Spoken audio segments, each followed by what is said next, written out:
e pa që në vazhdimësi tash kemi itinerar të njëjtë, kemi agjendë të njëjtë, kërkohet veç formimi i një komisionit për zgjedhjen që në mënyrë të fshehtë të zgjedhet kryeparlamentare.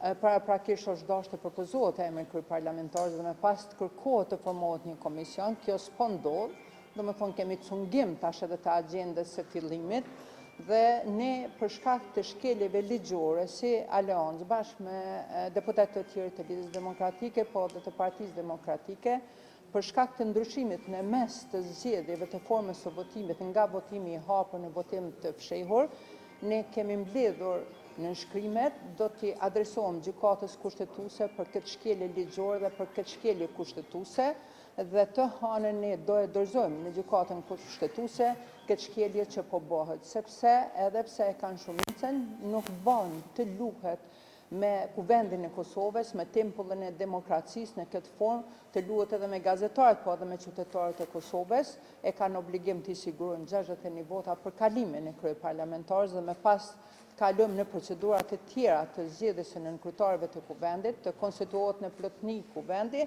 dhe më pas të shkohet në zgjedhjen e qeverisë që i takon partisë, por edhe të kalojmë në afatet kushtetuese.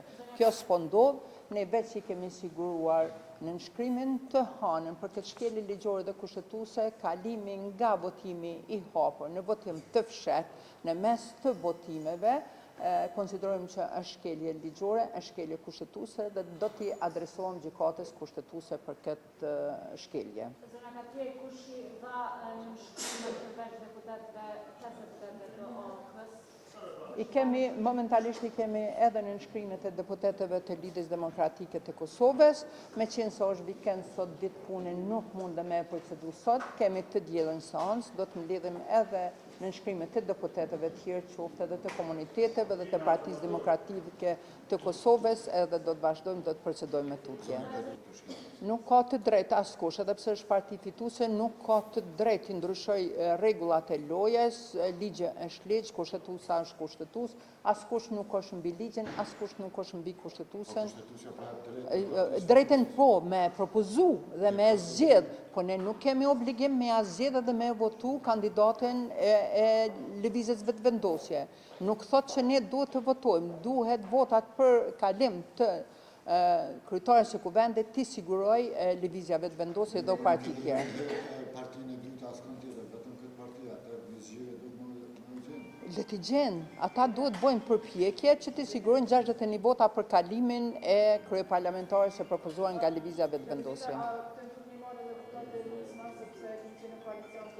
Ne, zakonisht për adresimin nevojitën 10 nënshkrime, ne veç i kemi 10 nënshkrime, thash sot ishte seancë e shkurt, ne mundem me zgjeru listën edhe me nënshkrime ma shumë, s'ka rëndësi, po megjithatë 10 nënshkrime i kemi. Zona Kadria, ku e bazoni, ku është lënda cilën keni me dorëzuar kushtetuese? Ne kemi lëndën. Vendim të ndryshimit, a e merrni rendin e ditës apo çka? Po, kemi rendin e ditës, i kemi marrë të gjitha transkriptet të seancave plenare, e kemi bërë kërkesën, i kemi kërkesjen, jemi bazuar në ligje, është përpiluar kërkesa dhe kjo do të adresohet. Ne nuk mundem të adresohem gjykatës kushtetuese veç me 10 nënshkrime pa pas një kërkesë, pa pas një lëndë. Është hartuar nga ekspert të kushtetutës dhe kjo do të adresohet dhe do të dërgohet në gjykatën kushtetuese të Hanën. Ndërrume se përket një ftesë eventualit presidencës e cila u shpreh hapur presidenti në fakt për një